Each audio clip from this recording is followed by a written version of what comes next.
Hi, this is Swan with Swan Amity Studios, and welcome back to the continuing adventures of my B-77 Captain Janeway. Today we are stitching out some more of our decorative stitches. We're working on number 6 here, and you'll notice that our needle is planted right in the middle, and it's staying right on that line.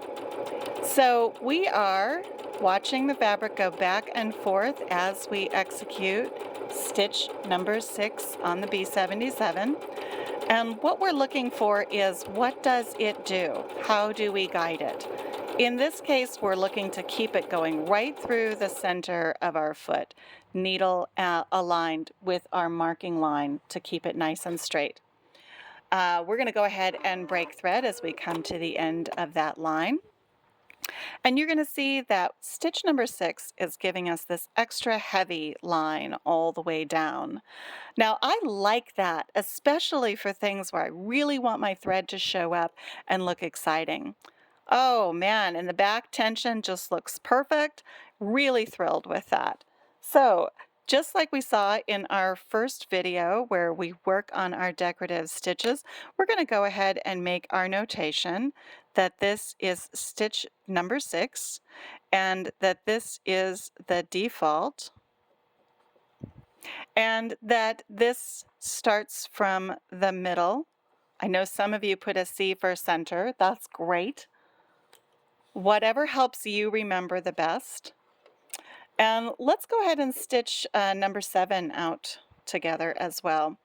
Notice the needle immediately jumped over to the left hand side, so that's going to land in our notations, right?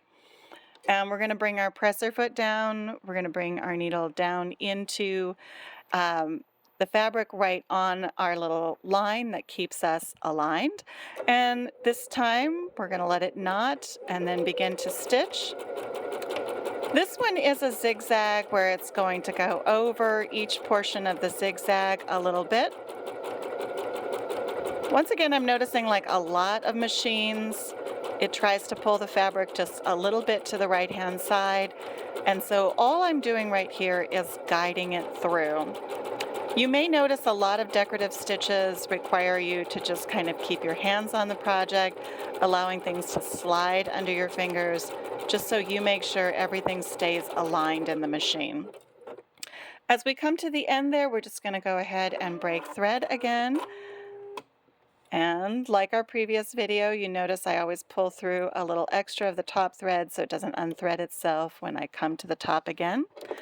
Notice too that this time it's going to pull the fabric together a little bit. If I used a stabilizer with this, that would probably be better.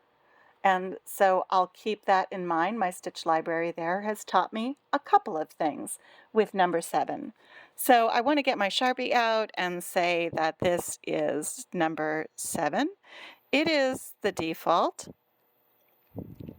It starts, oops, spell default right there, Swan. It starts from the left and could probably benefit from a stabilizer. Let's go ahead and look at number 8. Looks like we have enough thread in the bobbin there to go ahead and do number 8. Our needle is staying on the left-hand side, so we'll add that to the notation. And let's bring our presser foot down and see how it stitches out. Someone will inevitably ask me why I'm not using my needle down when I get these settled the first time. Instead, I'm using the wheel on the side of my machine, and that's just so I can make sure that the needle actually lands on the line. It's hard to eyeball that sometimes, so you do what works best for you.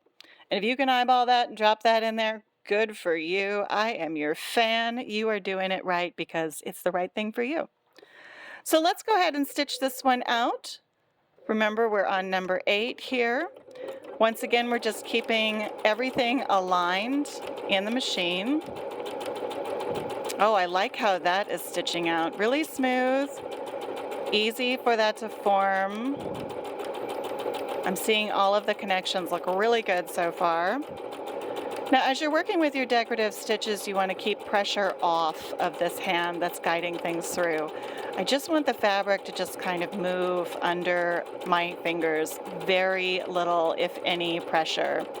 All my fingers are doing is keeping things moving at the same alignment all the way through the machine. Let's go ahead and break thread there. Good. That is a wonderful stitch. Look how nice that looks. Stitched out really well. Backside looks pretty nice. I don't see a whole lot of tension concerns there. I'm very satisfied with that. So check out number 8. Oh man, I'm seeing lots of good uses for that. Maybe along a collar or in a quilt setting. That might be a nice thing to run right along the edge of a binding, just a little extra decoration. And I'm already imagining how nice that would look if this was a variegated thread. So let's go ahead and add that in, that this is number 8, that this is the default, and that this starts from the left. So that's all useful information. We've learned about 3 more stitches in this video. We've gotten a heavy line, we've gotten a heavy line zigzag. We've learned that our heavy line zigzag would do better if it were more stable or maybe on a thicker fabric. Maybe that's a great jeans decorator. Might think about that. And of course, we've got number 8, really nice decorative stitch, beautiful connections all the way through, and looks wonderful front to back. I'm going to add that one to my stitch libraries for Janeway, and we'll keep going. Keep joining us here with Swan Amity Studios as we work through all the stitches on our B-77 Bernette. And don't forget, always stitch happy.